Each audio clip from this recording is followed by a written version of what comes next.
Okay, thank you.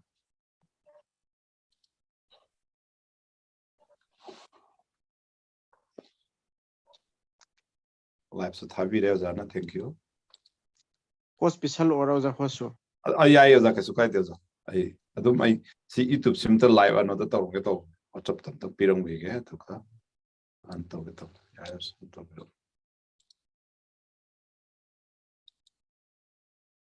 Hospital lagi hoza. Ya kasu kai de oza. Su kai de.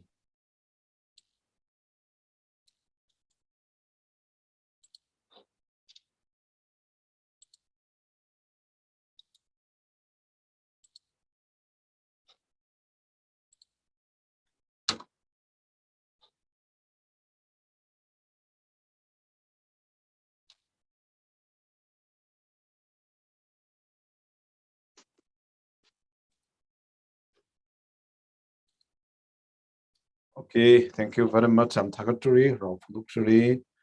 I'm Punam Thagaturi. Hojikte Jana koi thawak se packet pe yarne na khale. YouTube te video is now sing YouTube ta live video is now Punam Thagaturi, Rev.Dr.Kh.Pradeepkumar. The Golona na koi mangan media na koi YouTube video is now Punam Thagaturi.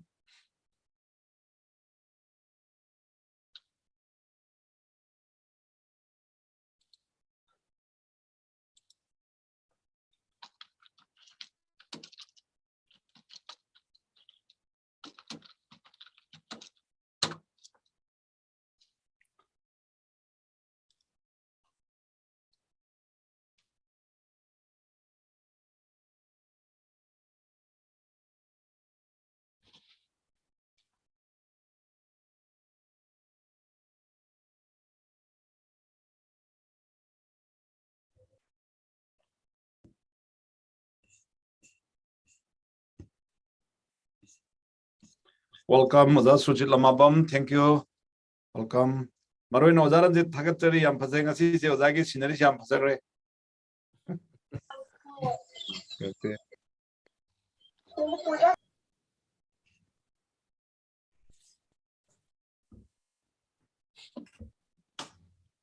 Imbiri Pudama, Naktang IBC, Mangan Mediana, Tongitamata, Swedenamaki, Pujarak Lagani, Ibungo Mahaki,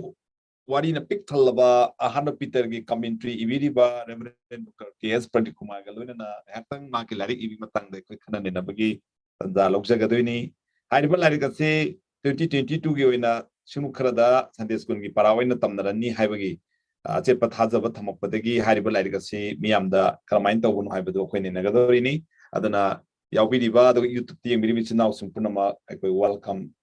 the Tawzeri Mangan Mediana, Taram Tram, no Xeria Dombo, and Tagaturi Hero, Noxeri.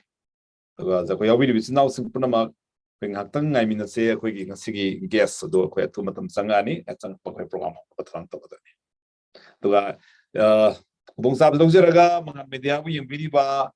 Ikai kumna matik charaba Prabhu Jesu Christagi igi marida ipaipal imaibel isisal inimindol duga irup ipiza isilinao ireka iresa punamapo mangan mediana ano bose hilakpada dong gidamakta akhanaba tharung kaya pudun lakani every Saturday khudingda angangpa akoina mukta udiba tharung kaya galwana mayamgi phanda sandoksagani maruina Christian thaza kraba Prabhu Jesu Christi tung kraba masa singidamak Yamna Kanaba for Mamo Egan Kalimaradana, Mangan Mediagi, Sugumla, Mangan Manipuri Christian Mediagi, YouTube say, subscribe to view, like the view, share the view, have say Hanana, and the Nixingeri. I think a quick guess, a series of poverty or credo guessing a thing I mean, she.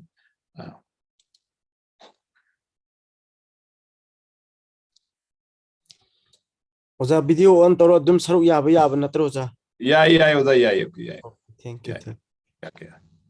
Queen a Sigi, Pastor Pradeepkumar, which is power sung tree. I see on the phone to Wayatava. Was I now that when I told you Anida? Oh, I thought. Oh, I might line say that is a Matin Bambi that they take you. Wanglen, thank you very much. Some people with Hagaturi, Rob Mukjuri. So, okay.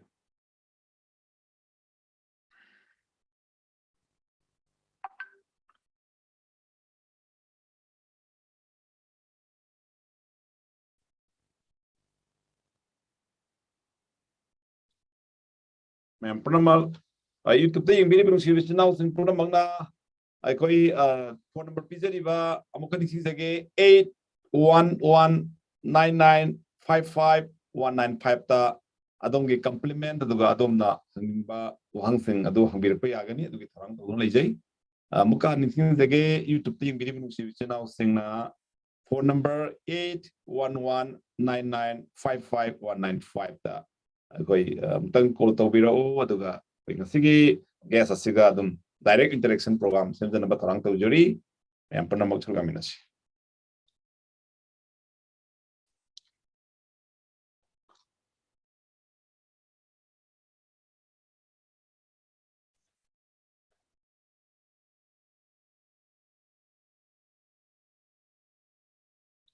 kaya menung deh koi program sih hong batarang to sege koi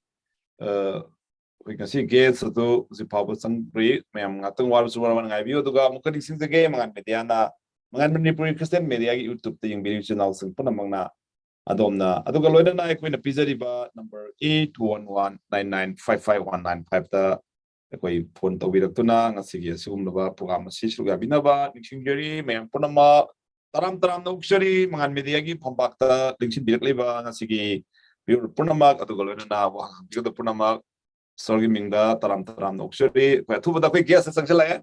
gas sangapa koi thoram si hongna ba tarang to jaga do mem punama question hangnana ba tongan wang binaba tarang to lebio my audio si connection to malay audio connection to no lay audio connection he ya khibaga koi thoram si hongna ba to thorang to jaga do ni okay audio connection phajna to kre koi gi kai kumatik charaba Rev.Dr.Kh.Pradeepkumar video open to wina ba shingjeri san video no open to biro thank you yam thagat chuli koi YouTube to live salabani koi ngasi gi guest koi ta lay re to me koi guest asi koi yamna shiraba koi kai kumatik charaba Rev.Dr.Kh.Pradeepkumar koi gi tawsi lay re akoi thoram asi dum hojinna ba koi thorang to gadoi ni marakta yawi ba YouTube ta yingbiri ba duga Zoom da yingbiri punamakna akoi oja siga direct oina wahang sing adum aduga compliment thagat wahi orabasu akoi dum hangbirakna ba dolukna mayam da hagat chori loina na mangan media na sandok saba yamna tangba program amma hairadi thorom amma hairabadi ngasigi ni mindang ngasini mangan media gi history da akoi na amukta phawba sugumba thorom asi pangtuk sadri ngasigi ni milasida mangan media na akoi gi phambak asida miyam gi mitki mangda koina phamanjari ba oza si Rev.Dr.Kh.Pradeepkumar mahagasi aina thodokin tongna saktak jagasu mayamna akoi Christian sing maruina tampak tamadi sing leba Christian mayam sing sina sak khanglaba oza amani oza si uzi akoi bungo market thogol tobiduna pastor amoina thogol tobiri at the same time oza si gi ayak kitang mayam da introduction tobiding da ihana na oza bu kurumjari oza mangan media na okay yam thagat chori harau phumuksari oza bu taram na oksari loina na oza si ihana na ngasigi ni milasida aina sakta chaning bado oza si akoi saita gi lamda hai tare haidi lari ibagi lamdang da karai phawba oza sina mayam gi damakta kathoklam labagi haigi matang da ai mayam da iktang oza saktak chage oza sina mahaki saita amadi asugumba asigi asugumba lari ibagi thabaga sida oza sina het kut tharakpa hobadagi oza sina tawbirakpasing mayam da contribution khara haijagi ihanan bada oza sina Christian doctrine haidi Christian singi thajabagi yumphongi matangda lairik ama ko in Manipuri da Manipuri lon bo khangba chinau singi damakta achoba contribution lama oza sina ihana yamna dogmatic theology gi matangda yamna ko gi chayena ba chamon ba kaya ko han biduna Christian doctrine habasin ihana oza sina khut thabiki bani adugi matungda aikoi gi Christian worship adagi traditionally aduga historically satharakpa Christian worship ka hojiki contextualization ai kamaina aikoi gi fruit na aikoi gi jati na kamaini sur khurgadage habigi matangda aikoi Christian worship habigi larik ama matau karamaina mapu ibungobo aikoi gi lon makna aikoi gi culture na aikoi gi ina na sur kamaina khurgadage habi matangda Christian worship in Manipuri si 2010 da ngasi dagi sahi taraga mathugi mangda 2010 sida oza sina ibi khrabani ꯑꯗꯨꯒꯤ ꯃꯇꯨꯡꯗ ꯑꯣꯖꯥꯁꯤꯅ ꯑꯃꯨꯛ ꯑꯩꯈꯣꯏꯒꯤ ꯗ book of ꯑꯃꯣꯁ ꯍꯥꯏꯗꯤ ꯌꯥꯝꯅ ꯑꯩꯈꯣꯏ ꯁꯛꯅꯥꯏꯔꯕ ꯑꯩꯈꯣꯏꯒꯤ ꯃꯥꯏꯆꯧꯁꯤꯡꯂꯛꯇꯒꯤ ꯌꯥꯝꯅ ꯆꯨꯝꯃꯒ ꯆꯨꯝꯃꯤ ꯂꯥꯜꯂꯒ ꯂꯥꯜꯂꯤ ꯍꯥꯏꯅ ꯂꯥꯎꯊꯣꯛꯄ ꯉꯝꯕ ꯌꯥꯝꯅ ꯊꯧꯅꯥ ꯂꯩꯕ ꯑꯩꯈꯣꯏꯒꯤ ꯃꯥꯏꯆꯧ ꯑꯁꯤꯒꯤ ꯂꯥꯏꯔꯤꯛ ꯑꯁꯤ ꯀꯃꯦꯟꯇ꯭ꯔꯤ ꯑꯣꯏꯅ ꯑꯣꯖꯥ ꯑꯁꯤꯅ ꯑꯃꯨꯛ ꯍꯟꯅ ꯑꯍꯨꯝꯁꯨꯕ ꯑꯣꯏꯅ ꯗ ꯕꯨꯛ ꯑꯣꯐ ꯑꯃꯣꯁꯀꯤ ꯀꯃꯦꯟꯇ꯭ꯔꯤ ꯂꯥꯏꯔꯤꯛ ꯑꯃꯃꯨꯛ ꯏꯕꯤꯔꯦ ꯑꯗꯨꯒꯤ ꯃꯇꯨꯡꯗ ꯃꯔꯤꯁꯨꯕꯁꯤꯗꯤ ꯑꯣꯖꯥꯅ ꯇꯧꯕꯤꯔꯛꯄꯁꯦ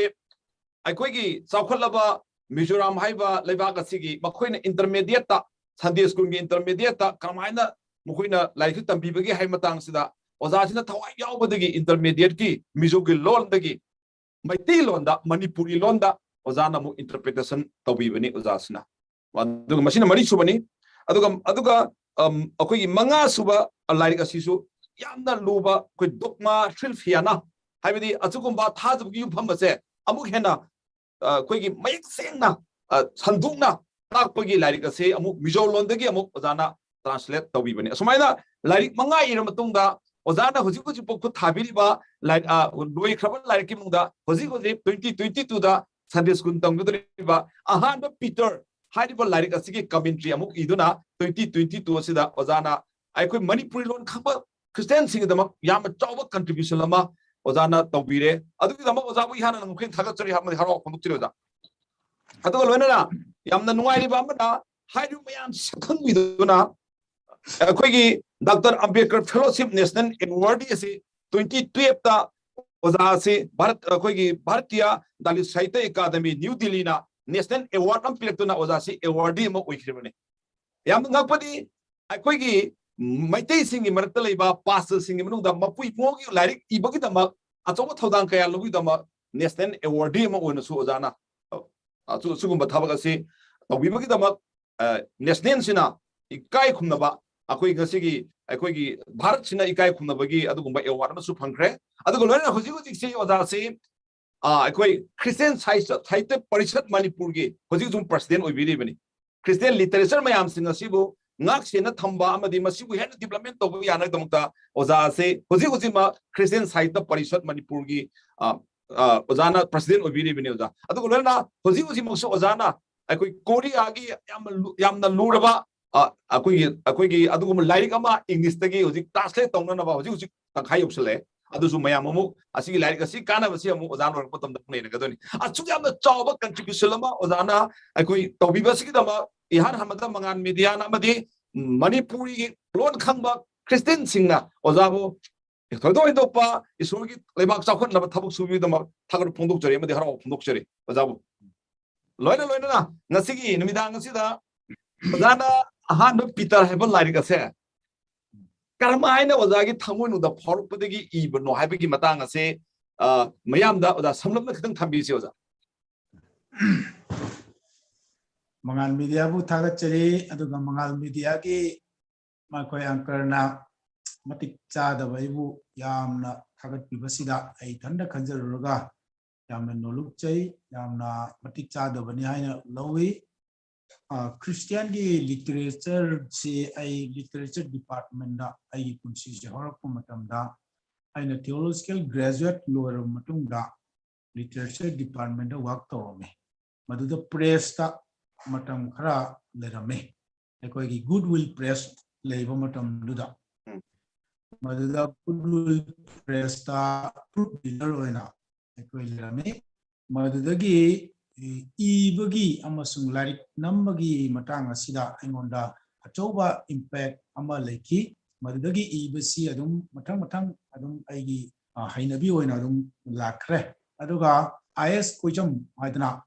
ekoigi guru asigi manakta lerubadagi larik yamna iba maming chalaba writer amani aduga thobalgi parishad ki founder president oramba amani asmai tawna अकोगी साहित्य परिषद की मेंबर होरपा अदगी बिष्णुपुर साहित्य परिषद यावरगा अकोगी साहित्य की कार्य के आर्टिस्ट मरक सुम थवल तौजरपदगी इबगी थबक असिदा चौबा इनोट अमगा हक्की कैंसिल लबदा आनबदा आमोस की कमेंटरी असि इब मतमदा प्रोफेट सिंह की मरकता यामना थौना लेबा अमसुंग हौजिकी मतमदा reformer ama oiba adugubagi magi tonganba contribution asi yamna unique oiba sida aina Amos ki commentary asi khut thaba hoki yamna chobo mai pakpani haina lobi ngasi pawo pirakpa comment singda commentary singi marakta Amos ki commentary asi ngasi pawa akoigi masibu paruba uruba khangruba khudimangna masi afaba comment ama ngasi pibiri yamna successful oiba work amani haina lobi madugi matungda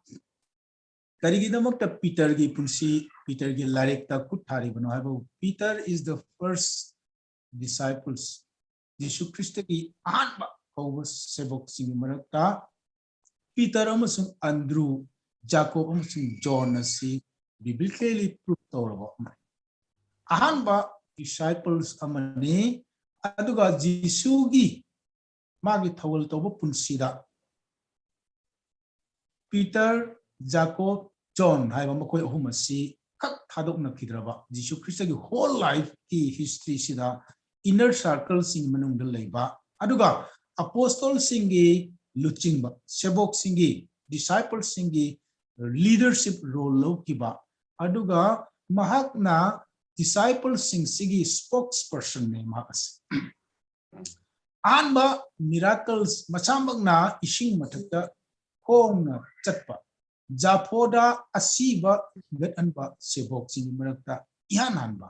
aduga makong tektuna layamba miyabu miracles healing aibatare aikoi gidi karisu piningai leite aina leijaba haibabu Jesus Christ gi Nazareth Jesus gi minda chatna kong chalo ka haibagumba angakpa miracle performers aduga the great preachers Pentecost ki numitta Peter gi preaching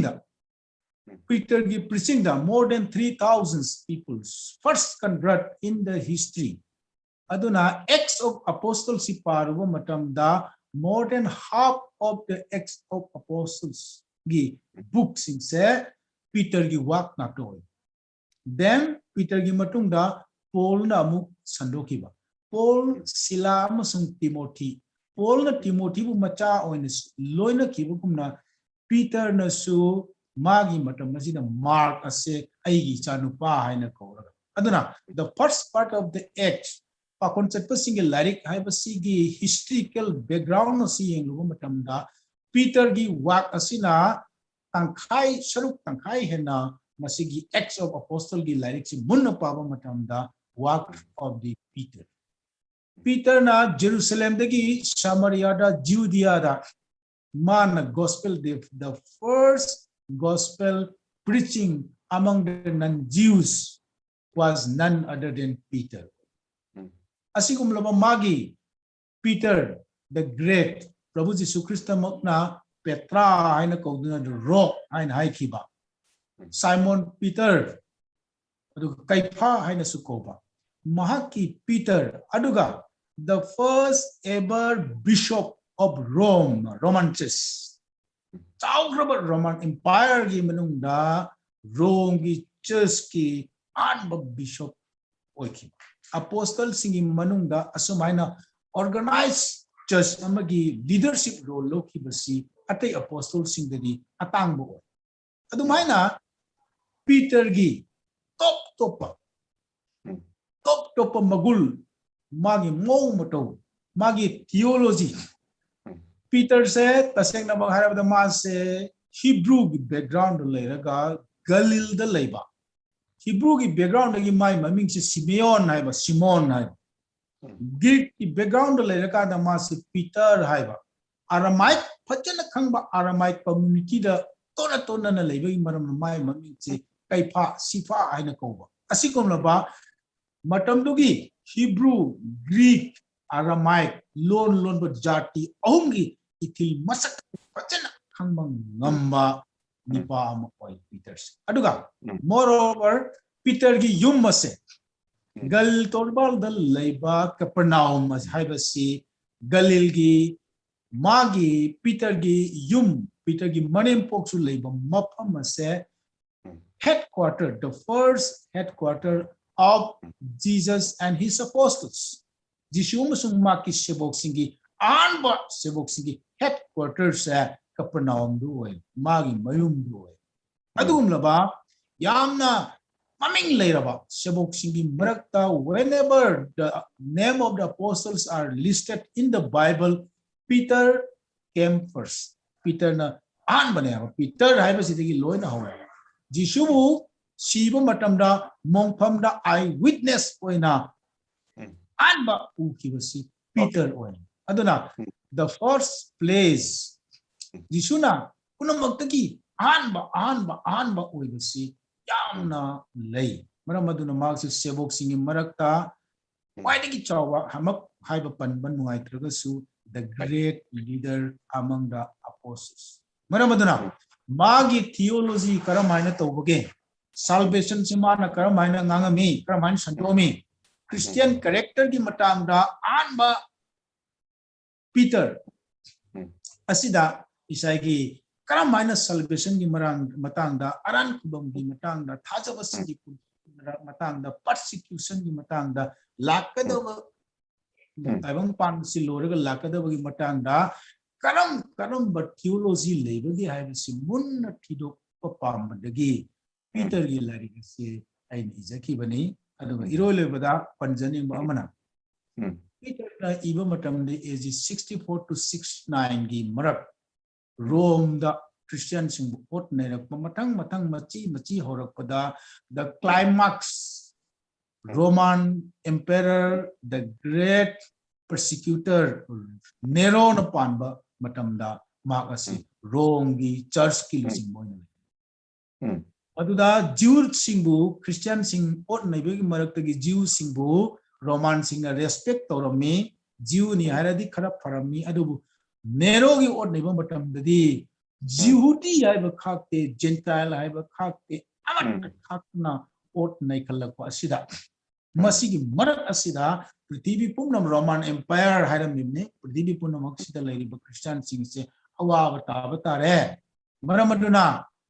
Northern Asia Minor do lairiba particular church manga asida mahagna masi nakoi nong tarak le Satin tuplo hai bagumna akan ba persecution lakle na koi section na legadabani Kristo gi siwa pawa saki pigadabani ko hai na mana masigi lyric ase masigi theology pramak si pongdo laga Peter na persecution joraktri bomba da ikiba aduga moreover amuk paning mana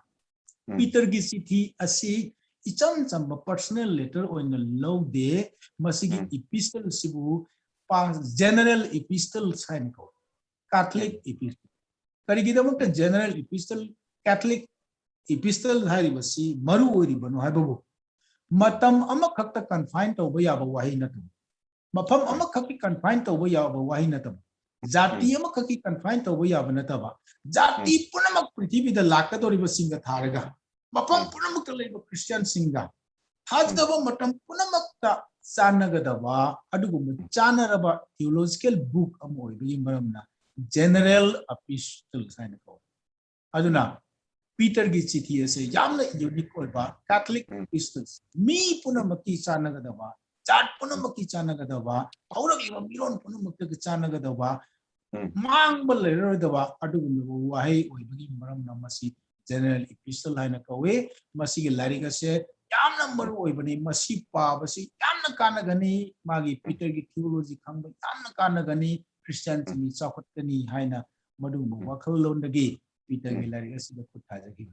yam nungai jare ikai komitik charba khoi gi Rev.Dr.Kh.Pradeepkumar na lari kasi ibagi maram da mayam da sugaina yam sugai mongda hekta ko lari kasi sugeng yeng da vida adum khoi gi fatana ozana I khibgi puming gi wakhan thapire lari ka dum mayam da yum ta utchage lari kasu masigi lari sini mayam yingbiu asi ahan Peter aduga masigi lari kasi mayam dum yingbiro si lari si mak khoi lari si phangani mayam dum ka tek to biu lari kasi khoi oza iblo rabani aduga larana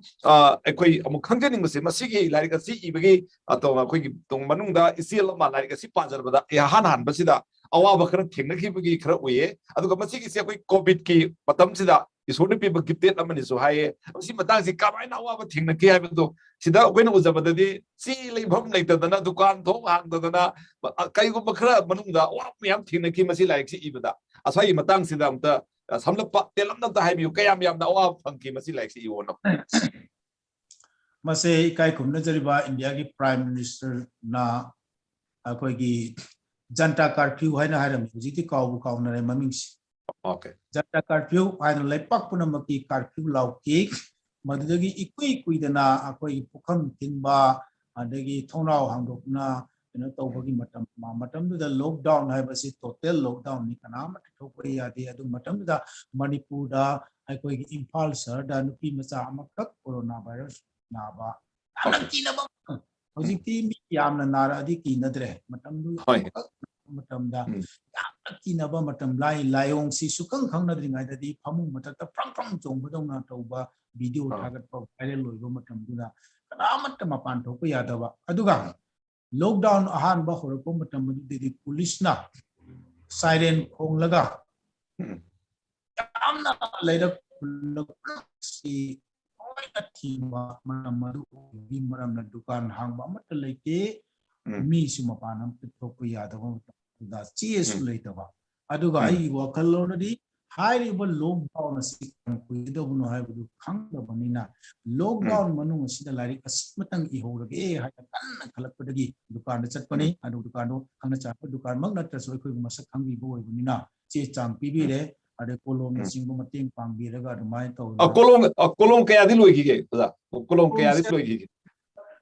I khrabane kolom se mana pirko kolom makai si iraga madu loira matung de ibo loishilla matung da lockdown loidre lockdown jil robanina haidna ina computer da amuka bengali mai chi tamlaga bengali mai aigi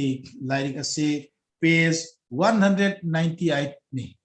okay 198 si akoi computer da ai thandana type setting loire type setting loira check loiraga amuksu lockdown se madu loidabadagi isagi copy han na singthokchare asmaina lockdown manda tawjaki yam nungaijare ado masida zo ozada sorna board pibidana bengali gi may kamaina type to phugani aduga book kamaina compile togani haibisi loina sorna tapi khre aduga like ase lockdown manungda copy amna mak namdraga zo haiba copy se akoi amadi dum ozan loi bi khrabani ozana loi matu press ta pisel laga basi tawbani ta pe yam nungaire odik se adu gai YouTube bi yengbi ba it's now simpuna manaso adum akoi gi phone number 8119955195 ta ozabo dum compliment go hang sum han bi be yaye amuk nang sing jage 8119955195 8119955195 ta dum call to bira to lona na zum de yawi sitaw sin kari gumba compliment tawning ba du kari gumba ozana hai khra basida kari gumba wahang gumba leiraga di adum wahang hangbina matam dum thamjagi zum da dum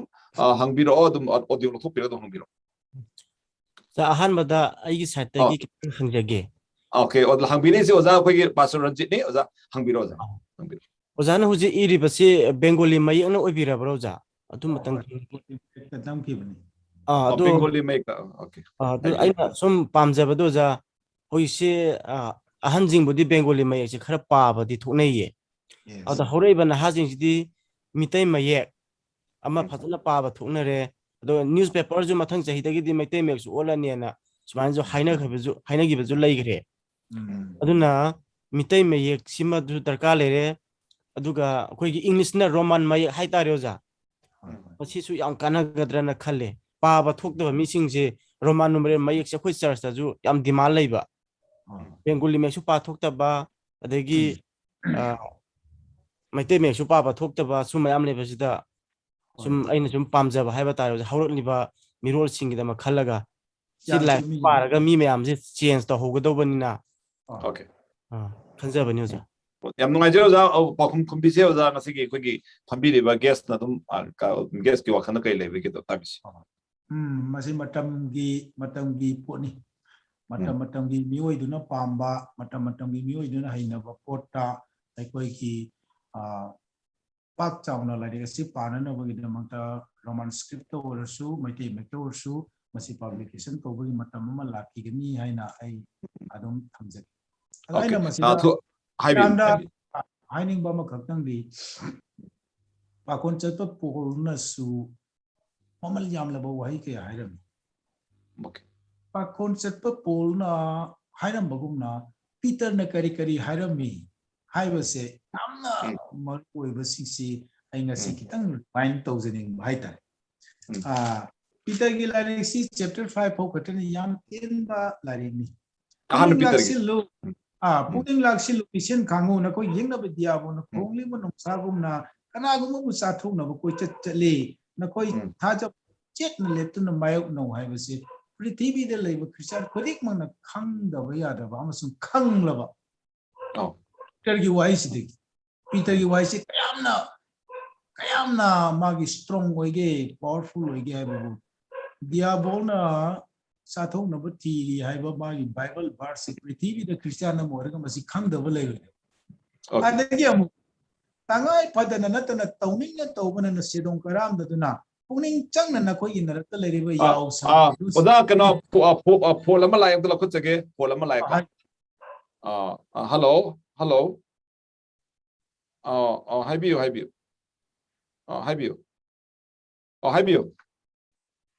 haibiu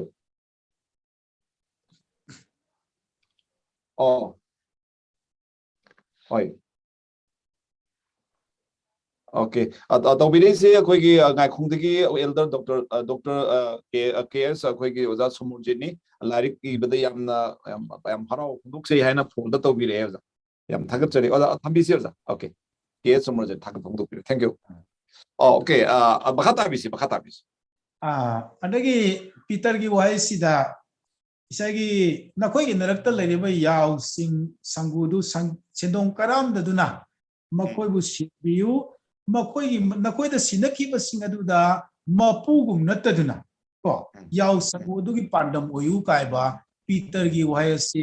Prithvi da yamna powerful oiba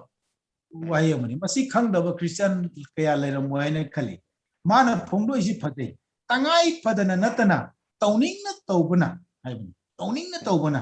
aduga sendong karam da na puning changna nakoi gi narakta leiriba isori yaw sangu adu senbiu aduga nakoi da sinaki basing adugi matakta mapu oidaduna yaw sangu adugi pandam oyu kaiba Peter gi waisi mamal yamba adagi amana kari hayebu nakoi kanamata mi hatpa huranba phataba tawba natraga mi atagi wada yawan ba tongan ba phataba mi maram awa khang chanu Christian oina awa ba khang labadi kai da duni sori mi ngasi thagalu guys Christian oina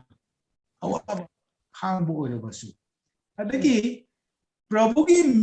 mit dharma chenba singi mathakta lei kai ba wai adagi phattabagi damak phattaba hanganu chaibagi damak chaiba hanganu makoi to bor piu kai ba wai ase Christian khudi makta amna mamal yamba moral teaching amani masigumba Peter gi wai sing sidai koi na sum khanba matamda mamangai da na khoi di mi oiramde mai theology mamangai da na khoi di mi oiramde aije Peter gi theology ni adubu hojikti na khoi ishor gi mi oire na khoi bu nuksi biramde adubu hojikti na khoi bu nuksi bire mamangai da khoi ji mi oiramde ba gentile sing sim oiramde ba ishor da nuksi bi pangum ta yoramde ba adu hojikti ishor gi mi chumna mi oibata natana ishor gi mi oire ishor gi favor lere kai ba masi atauba adagi na khoi se khangat pa sagai ni adagi di ataba purohit ni ningthau singi ningthau ni ishor gi marnai oiba mi sing ni kai adagi Peter gi wahaida yamna mamal yamba na khoi na nau na pokpa angang macha singum na sango madu khaurang na pamjau hai thawai yo na ba asing ma sangom na khoi baran khom phau ba chaw na ba kai to ishori wahai si sangom na changdam na raga masi gi matang na mana hai ba adagi na khoi bu kobi ba ibu mang na sieng ba gumna na khoi gi na khoi bu kobi ba ibu mang na sieng ba gum na khoi na sa su na tat na chaw chu puna makta sieng bo yu kai ba wahai si Peter gi wahai ne masi yamna powerful leba adagi yam nuai amar mar thana zum za haibiyo aduga aina hauzada gachaning base akwegi hujiki ozana haibi khro mayam singdo mayam sharing mayam to tabi de aduga sagi Pauline theology na mayam Paul tagi wena Paul gi theology da medium to laiba adu Peter quite first pass oiriba Jisu Krista quite laksinariba asibudi akoina ngasi hundu pogumda tawba haitare hundu Hondopogumda Torpasida, Akogi Aibasigi, Hamununda, Isurdan, Wangambiraga, my theology mayama, Zana Sup mayam, Hybrid Koza, as I'm a tangsida, Ado Yamna Noise, Marcho, Adu Question Tam Shanga to the Nequita, Kanagumba, complement of Nimbadoga, with Zum the Yobi, which is now thinking about them Hybrid Tupiraga, Adum Hybi, Adum Poza, Sismatum comes again. Adum Kaigumba, Hybrid Imbalagadi, put the note to Pio, was other sharing to Bio. Was you queen and Nazari say, was you Mayam Haige, first Peter commentary, a queen and Nazari, even Zani, but like a say, who pass Peter, see, Peter get theology of a Kangamatop die having. Ado Sungi, a quickie, Kanadi, host the Gisu, and Kratigisu Hansen one to cut them lady, when Peter Gimun to seal with saying in Batansi. We chapter by chapter, when Hansen in Mukale, Haitare. Ado chapter matungina ado koidum hangjera ke adwa karigumba compliment gumba tawniba hiding ba lerga de adum akoigi zoom da yawbiriba adum youtube da yawbiriba sinawso phone number do tobiro aduga zoom da yawbiriba sinawso na so adum mul hangdu pirga adum matang hak thamjage okay akoidum hibing ba lerga de adum mul otopio aduga adum hibiro okay adum thamjare mul otopio de lepcha doini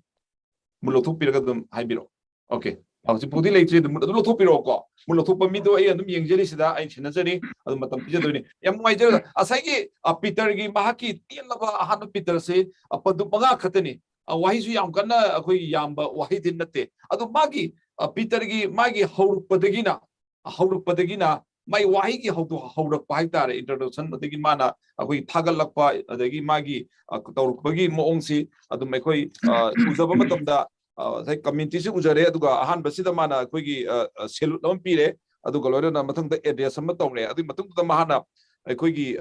rejoicing in the hope of Christ, a Quigi return, Quigi, Jesu Christina, one lap, Quigi Matangsida, a Quigi, Ashali Bedu Man Upi, Sai Matangsida, and the Quipandu Amani, as I said, Adugolona, a Quigi, righteousness living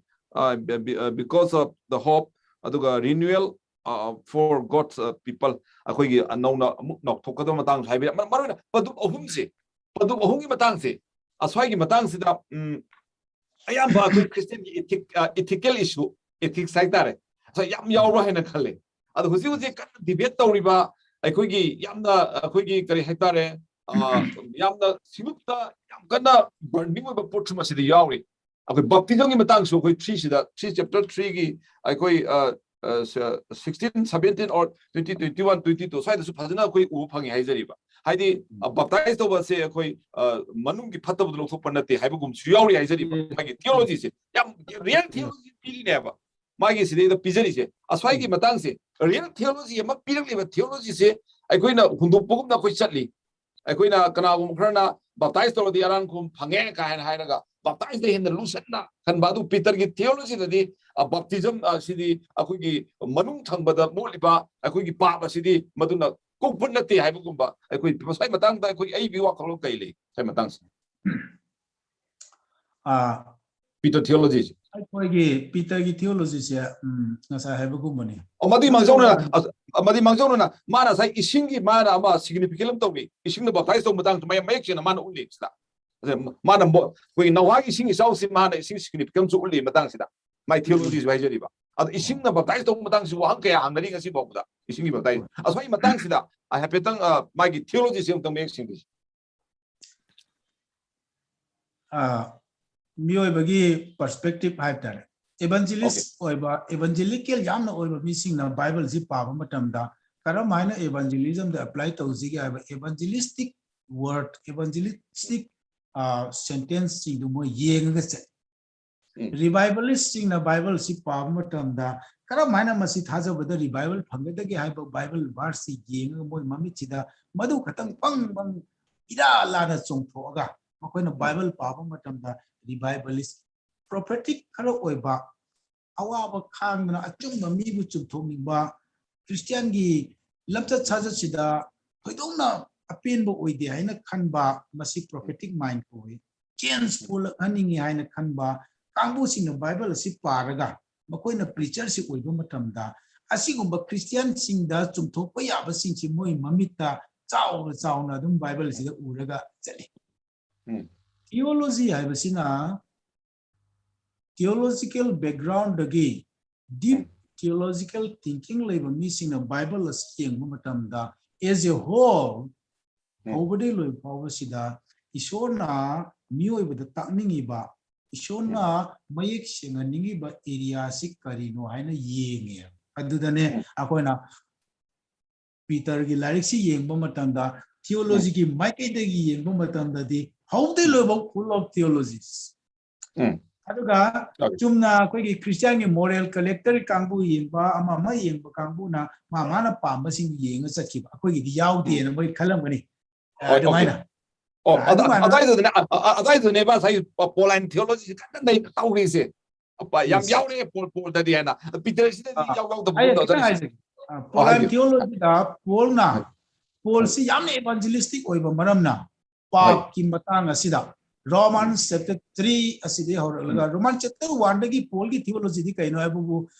matang mi sing sigi pap sing matang hairak laga last ta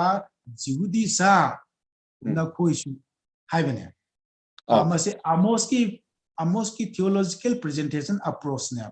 ahan bada na koi ga koi bada lari ba sing do moi phataba tawba sing do loina dandi phangani adu da moi harauram ba adi aroi bada di Jihudi sa noju dandi phangani hairapagumna Paul asina matang sangjilalaga all have sinned and fall short of the glory of God as my conclusion laglaga including you there is no Jews no Gentile haina torga my theology de papta sagal leraga papki akoigi theology asi sagal leraga pap sidagi lathong na aran pugam lambi di jisu natan laite na my presentations theological presentations aduda akoigi hojiki akoigi new believers oiba anoba lamdadi akoi maitai gumba Christian singdadi Pauline theology se yamna applicable oibagi maramna akoina Pauline theology de hena emphasis pibai wane aba aduga Peter ki theology sidi munna yengluragadi karina ba you Gentiles haibisidi hawne Jew dagi hawne to you Gentiles you are also chosen masidani harawli je koi jagi Gentile thing harawli greetings da I am tang hajar ke ko na koi se lamlan khiba sing aduni haibadi jagi lamlan khiba itegi Jewdi si mu pharaga pulu dana langphaida ko adu maina lanpha oina pulu bodo akoi history de leite adubu man haide lanpha oina pulu ba asengba Jew asengba Abraham gi sitto na koi sini haida Jewdi sing da imply to Jew Greek sing da non Jew sing da implications pi haraga we the Gentiles world se ishor gi nusiba phangba yaba ishor gi aran kubam phangba yaba khangat pa sagai adu noine hakchangi jigudi oibodu di loikhre haiba gi theology um sagal kuna okay my theology am bazna sagal okay aduna baptize ki matang happen mana yam sing hai mana hai dum hai ba kha ta biro mana yam sing na di hai re yam sing hai re baptize ki matang do nohana ising da hi chawba ka sumana changdam nai aduga Israel macha singna isagi angang bai pagla thorok ka sumana changdam nai mana haining badi ising da irupa masung khikpagi matang da mana thoidungna panning bangati masi outward sign amani masina isagi akoi gi hakchang gi pap natraga phattaba asigumba lauthokna nabagi natte haibane aduna mana koi gi kari haini Christagi oiba hoji Gentile sing asidi unka kusunate adagi makoi sidi Jewdi sing channel pada makoi chawra commission nate adubu Peter gi theology da ihanan bada mana Gentile sing da wapau sandoya madu da thawai se phangya madu gi report to Acts chapter 1 na koina paraga chapter 2 3 4 5 foxida controversy oya ꯑꯐꯕ ꯄꯥꯎꯁꯤ ꯖꯦꯟꯇꯥꯏꯜꯁꯤꯡꯗ ꯁꯟꯗꯣꯛꯄꯗꯕꯨ ꯊꯥꯖꯗꯦ ꯍꯥꯏꯅ ꯊꯋꯥꯏꯁꯤꯡꯕ ꯐꯪꯉꯦ ꯍꯥꯏꯕ ꯐꯥꯎꯕ ꯊꯥꯖꯗꯕꯗꯒꯤ ꯃꯈꯣꯏ ꯆꯜꯂꯒ evidence ꯑꯣꯏꯔꯒ ꯖꯦꯔꯨꯁꯥꯂꯦꯝꯗ ꯔꯤꯄꯣꯔꯠ ꯇꯧꯕ ꯃꯇꯝꯗꯗꯤ Jews Christian in Jerusalem to the achoba controversy within the first conference apostle singing mamang matamda yan and Jerusalem conference I say karigidamok from no Peter no wapau sanduba Gentiles no wapau sanduba the apopau tumbugi madugi controversy madugi solution do Peter na Paul koigalana madugi solution do pura kibadagi whole world apopau sandugi kong ase hango imneba al maramaduna Peter gi theology ase aikoi gumba Judi oiraktaba mi singi damuktadi number 1 must come maru theology em ngai jare akoi gi asai gi Peter hyper like si akoi ojana I period ka masiki Peter hyper like si hoji kusing mai akoi gi mayam da akoi yam da puning wari ba Christian sumbo olakani nei rakani adu akoi yawa ba khang ga dore adu tau dore akoi pauning kon mayam akoi ta dro le ngi matam sida Peter gi theology si hoji ki matam sida tasing namak nei na badam batik chai hena khanbi bra do akoi writer thai bi basi batas matik chawa ora bra Peter gi thanks masi yamna matik chabane any Christian new ngasi da convert over Christian or basu magi punsida Christian oibe maram na awa bakra di thengrani okay madu any Christian imung anung dagi oigera leka ege samaj dagi madu na tongan ba mani achauba pikpa haibadu tongan ba mani kanago mumna Christian weg lawsilabadi he was against the world so the world will be against him or her okay aduna persecution is a must whether it is small or big aduna Christian weg lawsil matamda isagi Prabhuda upanbeda singjang thaki bagumna mabu thajaba mi singi marakta ot neba lakani haibisi dijisu masamakna aina taibang panbana tukachaba aduguna na kodesu tawuni haikrabanina the Peter gi magi work se Peter na iramliba like se every Christian gi damakta all time gi damakta jisu lakriba pawbada masigi wahai chingase adum chunaragani haini thamse yam phase hoji ki darka laiba khanatana matam khodimakta chunaragada like amani haina akoi ai banasu akoi gi commentary ibi banasu ai bhaibidi commentary ibi banasu phajana mayek singna like su yaure yam naglibadi asagi yam kanba Jews oigera Gentile oigera asagi ningthau nero na panba matamsida akoi yam onai ba thoi heba adu manadi ningthau singbu ikai khumno haira misine heba ado yam lugri base adu mate on masamaksu adu gumba mute mine da mahaksi akoi gi matan oikrine heba yamna matan oikrine hema se adu mana mu haira bana na koina mai pak da bol oiragadi awaba khango haira me mai pak da bol community nusu akoi mayek sing ibire di matang explain to bire mayam am ko usage like asi akoi masigi like asi ni first Peter community sta masi like mun da mayek sing na ire yaure oza community sina phadana mayek sing na pibire yam kanna on dai bisida awaba khango adu ko ning thobu si kai khumno adu ko na koina mai pak da bol iragadi awaba khang du chuki ki ga nu kai na hairmi ba asigi magi akoi da piri ba thongna se tasina ma oziki matam sida akoi tasina ma akoi community ibili bo zagi puning da kari phaupi bege sai sida akoi ta haibi si matek si pakon setpasingi matamda asi masigi first Peter ji iba matamda akoi pakon chapa Paul hai basi hatkre okay Paul hatkre matung mana Paul hatkre matung dane masigi pakon chapa Paul se Rome da hatlaba matam adudane ma hatkre matung dane first Peter is first Peter ji hek iba loibaga Peter se jail da thamgidoin Roman Empire jail da thamla matungda magna second Peter se jail manungdagi idorin jail manungdagi second Peter ji hek iba loiba matam aduda magsi jail dagi puraga mathak makha olaga Rome gi sarda Peter se hatkadorin Peter na first Peter ji lyric ji anba lyric ji iba matam dagi Paul di mangjauna na cross ta hat Rome singna hatkraban aduga mabudi padri madi Rome gi achauba society amagi Roman church ki mapu koi banina adubu masu faragani masu jail du thamlagani masu halagani habsi ma phajana khange masu phajana khange ba adubu sai madu confront tawde makoi gi achum wadu mana romancing chatharaiba thabak singda confront tawde makoi sing aduna martyr oina sibanga mi haiba martyrness ki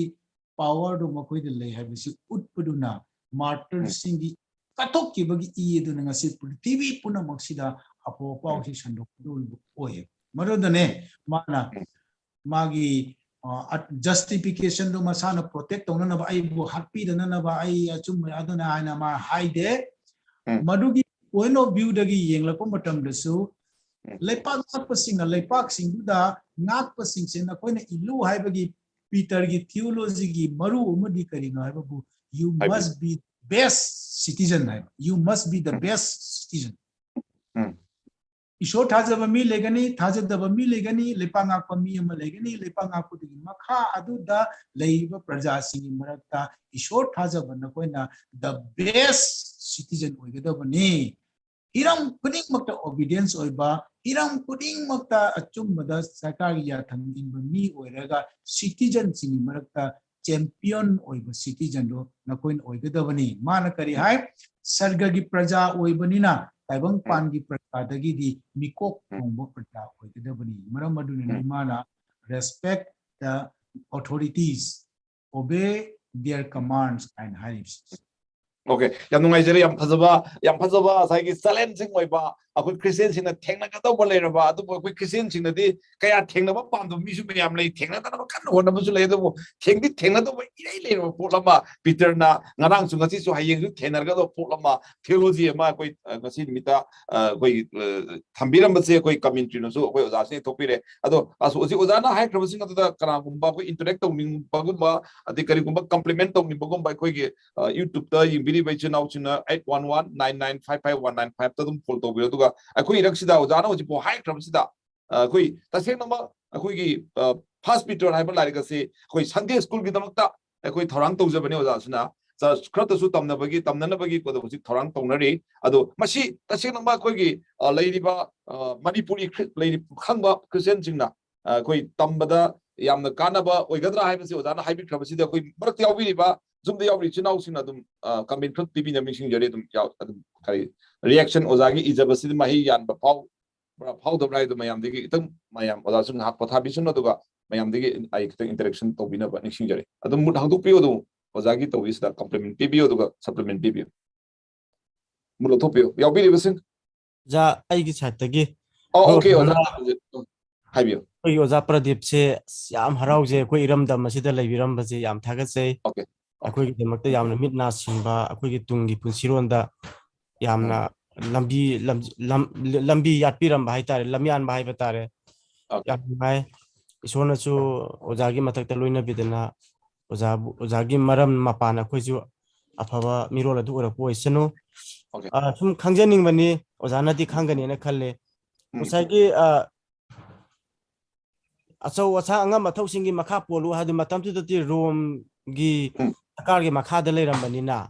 Christian singsi rom sarkar na di Christian haibji pam da banina matam du moina Christian muthapa par moin haibi illagadi anga mathau singi makha polu haidina chu madu da makha pon chalam taragdi kar farak taroidra si kamaina karamba mongdero citizenship logada bani haibdu boti bhapta jaye ade verse 1 kanogi hujiki chapter 2 gi verse 18 da yawba si adugi matangdo minai sa nakoi afaba amasung pukchel thorpa mapusing tada natana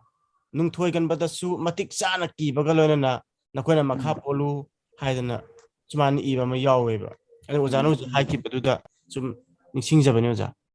okay polu haibasi da karama mong dano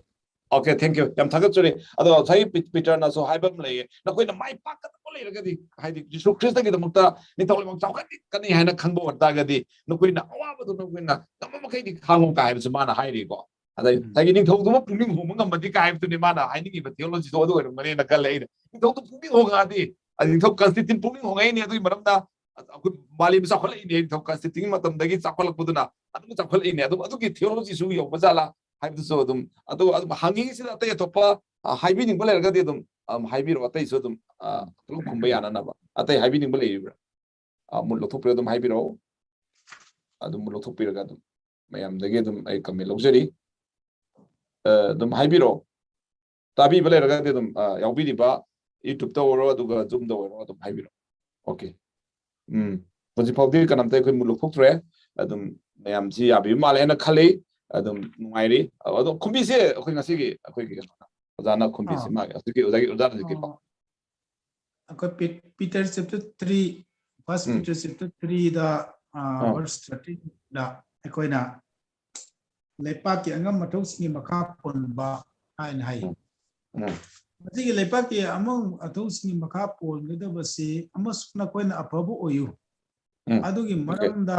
thawai yawbu oiraglabadi apabu maram da thawai yawbu oirabadi na koi bu phatta ba tawgada ba kana no hai lepa ka oigera ningthau oigera angam mathau oigera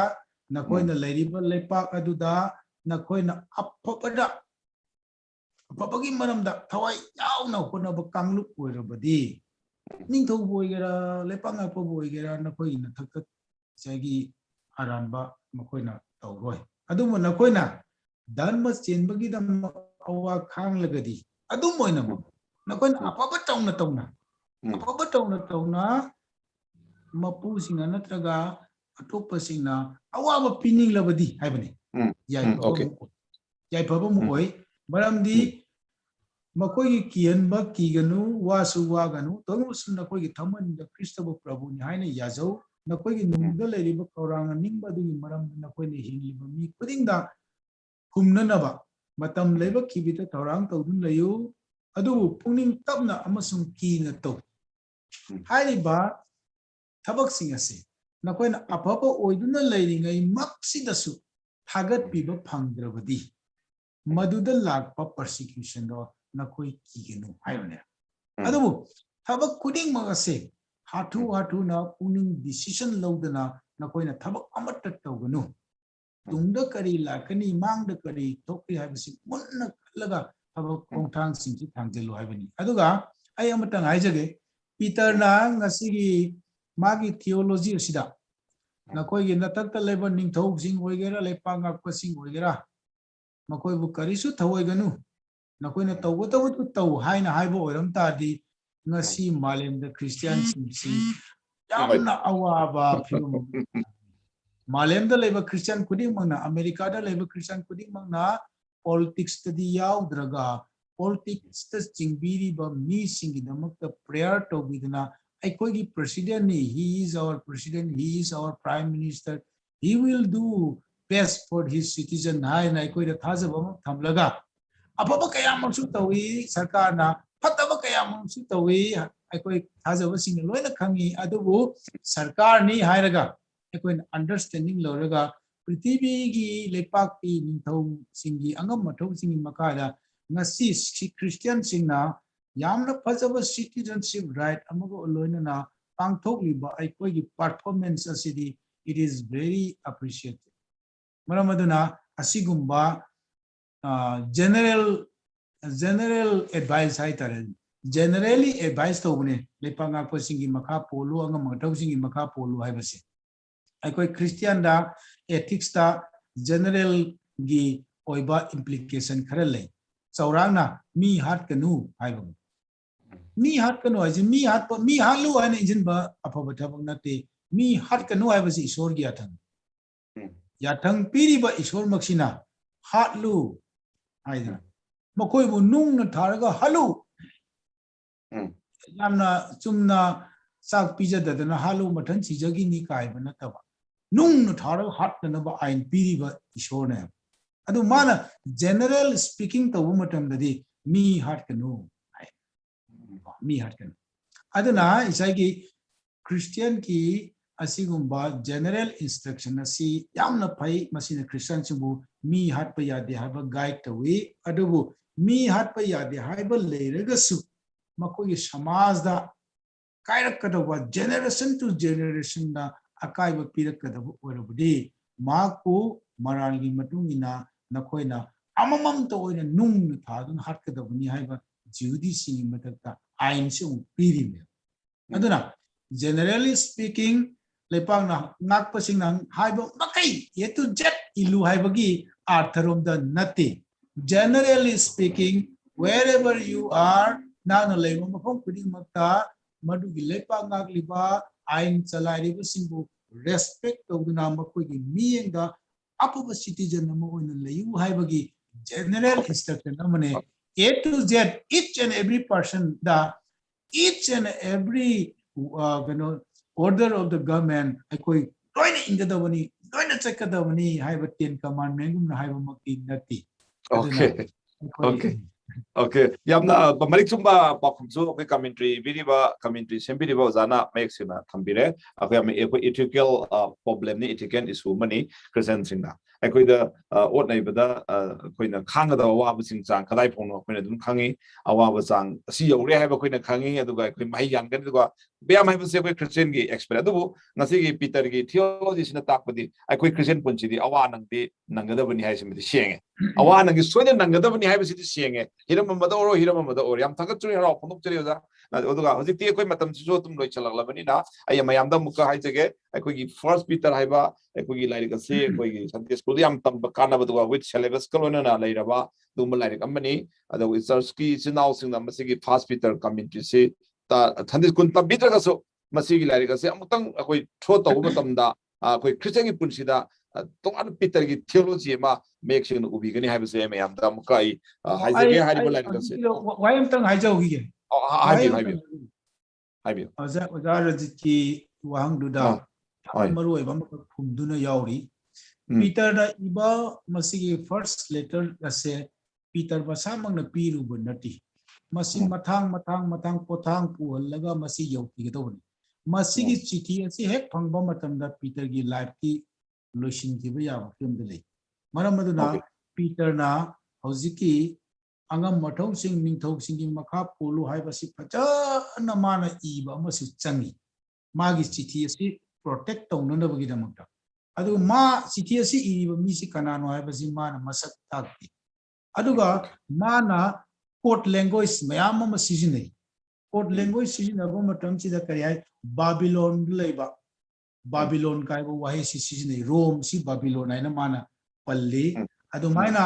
isagi mana code language ama sijinaraga aroi bada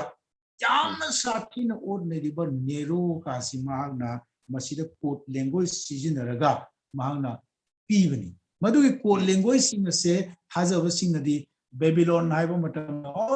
nero gi word nero haiba sathibani to haina dum khangya code language mayam ama on nai koina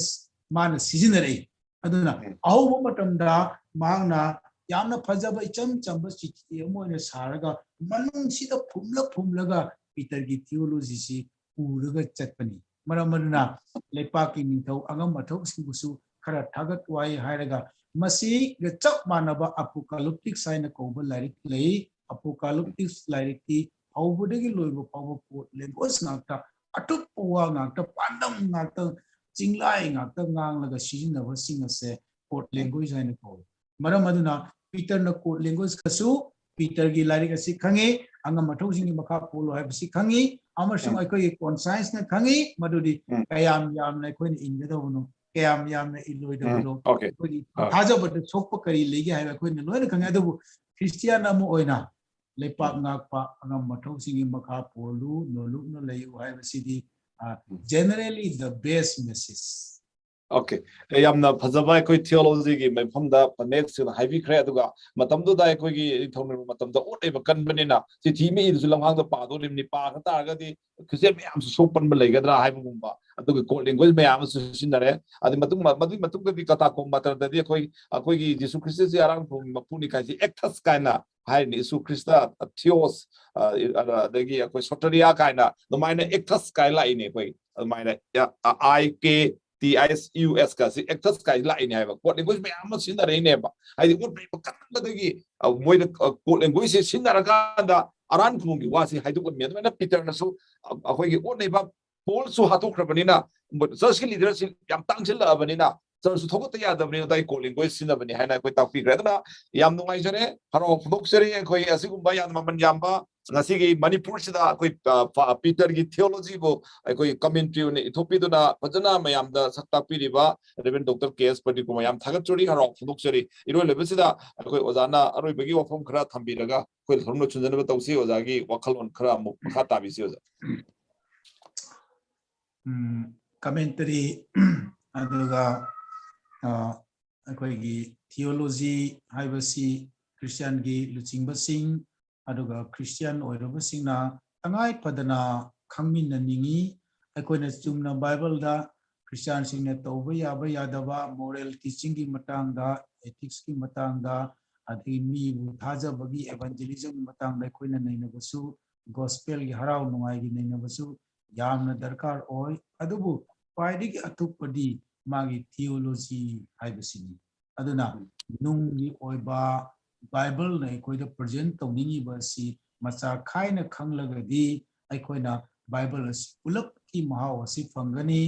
ꯃꯁꯤꯒꯤ ꯊꯤꯑꯣꯂꯣꯖꯤ ꯑꯁꯤ ꯈꯪꯗ꯭ꯔꯕꯗꯤ ꯑꯩꯗꯤ ꯖꯣꯍꯥꯟꯅ ꯂꯦꯡꯕ ꯄꯥꯎꯁꯤꯅ ꯍꯦꯟꯅ ꯄꯥꯝꯖꯩ ꯃꯥꯊꯤꯗꯤ ꯀꯌꯥ ꯄꯥꯝꯖꯗꯦ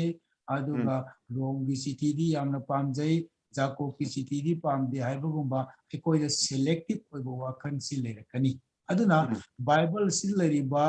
ꯏꯁꯣꯔꯒꯤ ꯂꯥꯏꯔꯤꯛꯁꯤꯡ ꯑꯁꯦ 63 ꯑꯁꯦ ꯇ꯭ꯔꯤꯠꯃꯦꯟ ꯃꯥꯟꯅꯗꯕ ꯀꯣꯛ ꯑꯃ ꯂꯥꯛꯀꯅꯤ ꯑꯩꯗꯤ ꯗꯥꯅꯤꯌꯦꯜ ꯄꯥꯅꯤꯡꯗꯦ ꯍꯥꯏꯕ ꯃꯤ ꯂꯥꯛꯀꯅꯤ ꯑꯩꯗꯤ ꯑꯦꯛꯁꯣꯗꯁ ꯌꯥꯝ ꯄꯥꯖꯅꯤꯡꯉꯤ ꯍꯥꯏꯕ ꯑꯃ ꯂꯥꯛꯀꯅꯤ ꯑꯩ ꯂꯦꯕꯤꯇꯤꯀꯁꯇꯤ ꯄꯥꯅꯤꯡꯗꯦ ꯍꯥꯏꯕ ꯀꯥꯡꯕꯨ ꯑꯃ ꯂꯥꯛꯀꯅꯤ ꯑꯗꯨ ꯑꯣꯏꯔꯗꯤ ꯏꯁꯣꯔꯒꯤ ꯕꯥꯏꯕꯜ ꯍꯥꯏꯕ ꯑꯁꯤ do you love the Bible Do you love the word of God? Or do you love Exodus? Do you reject lamentation? Adugumba selective oiba wakal si lakladi. Aikogi Christian gi understanding da akaiba leire. Manam aduna Bible asida Genesis to the best oigadabani, Exodus to maru oibani, Leviticus maru oibani. Genesis, Exodus, Leviticus, Number, Deuteronomy, Joshua, loinamak se whole scripture sing se indiscriminate oina. Magi value sing si loina yauri bani hai se koina chupangam dragadi value yauda balari yamna yauba Bible oiragadi nahang Bible ase Bible oina loksindri nahang Bible ase Ishorgi word oina loksindri nahang Joan gumba adagi di Romans gumba adagi di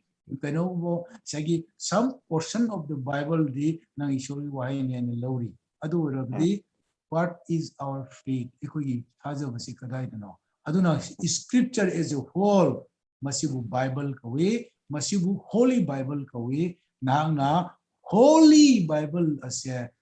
namak masigi theology asigi mahau asi laudragadi nasi pauba holy Bible paiba mi singna holy Bible ne haina magi thamonda leramdaba yai maramdi mana paningdaba lari yam yauri aduna section se haina Thank you yam thagatsuri harau phumuksuri ngasigi kai phumutik charaba Rev. Dr.Kh. Pradeepkumar na koi commentary first Peter ki commentary ibi khaktana tana laiba Bible gi lyric pugataro ase isogi senglaba Bible gi isogi senglaba wahini haiba jo koina thajaba nungudabani haiba tangna su mek sengna koi takpire adugo lorana akoigi ngasi akoigi Manipur da laiba akoigi Manipuri Christian sing ase aikoi maruina tampaka laiba Metis Christian sing ase lyric pabagi thabagasi yamna hanthare aikoi Bible si paraga commentary yumda laitaba mayam amsu akhoi lairi aduna aikoina ngasi yauba makhaida ngasi Zoom gi meeting sida Zoom gi meeting da join tauba makhai sida akoi gi ngasi gi commentary so ankarna copy mom lem phangana ba haina haijare I agree ngasi ni minister ko yaubi bisnau simpunama akoi adum list ujere adu galona akoi soidana akoi yaubi bisnau sin copy mom soidana akoi yahunjaro lagani adu mayam si papiro adu masigi akoi soidana yaubi missing akoi khangjare aduna akoi gi Bangladesh oda papi su yauri anyhow oda papi gi phom da yorukna ba khoi da hona jagani oda adum ya post gutang de yon be post ku thang da oire na traga na koi anyhow oza ge koi sakhiba koi oza ge agartala satpa oza lakshan do oiro ado koi yahuna bo hona jarake ado golona na asigi lairik asi koi nam tung pa ba lairik pa ba gi haina bi ado ga lairik pa ba gi mi gi wai sandok pudona aina taraga madu sandok pan nataba isana pajaraga isana khangjaraga sandok pa Johan ki lairik super padaba Johan ki apo padaba lupa aduna Johan ki padamat pairaga po hono pududi la sub la le ba chummaro eba ad mathi super padaba nupa aduna bathi gi bible gi wahi ma lokhoga thadul di pau chummaro aduna ai koi punama se bible pa ma khatana tana bible da yauri ba sai gi asai peter first peter gi theology mata na koi ne ki bugumna leiba magi iram bagi theology lei magi contextualization to ba lei singa se commentary asida koi mai singna koi yauri maramaduna koi english ki commentary lei bibasu pabiyo to golora commentary so ama khatang sinabi no commentary ahu mari sinar kari haire bi ha bi to koi khangba ora gadi akoi sing pasi hena sakola kan natra bo radi akoi lana tabi ba ha du dum thoe mingoni khanglak pod ina tagani ina haidu kani ina seran tolan haiga engodi mo leiba member sina tagani moi no seran tolan chakini member di mathang di pura aran bangak to ngai kre aduna nasigi midang sida mangal media na dokchari ba sugumba thorom sibu yawi ri bichu naw supunama nongkelitina thagatchari amadi haro dokchari yawi ri punma po iroi lebada mangal media na khurumjari mangal media na haying nimita pho sanduksagani thanjil mita makhan makha kaya gi thorom golona namuk laksage ngasi ko nade mangan media bu yengbiri bu sijaraba mangan manipur christian media bu yengbi sijari chinaw sing punamakta kaina nabagi athang mangan media ho soijari ba kumar kai samna ikuluna dona khum jagulona bidai lo jige to gasigi asigum loba ai koi gas asibu si kai khum da butchari ngasi ko nade saduk sama thorom matang mesdagi sona copy thank you Thank you. thank you bye thank you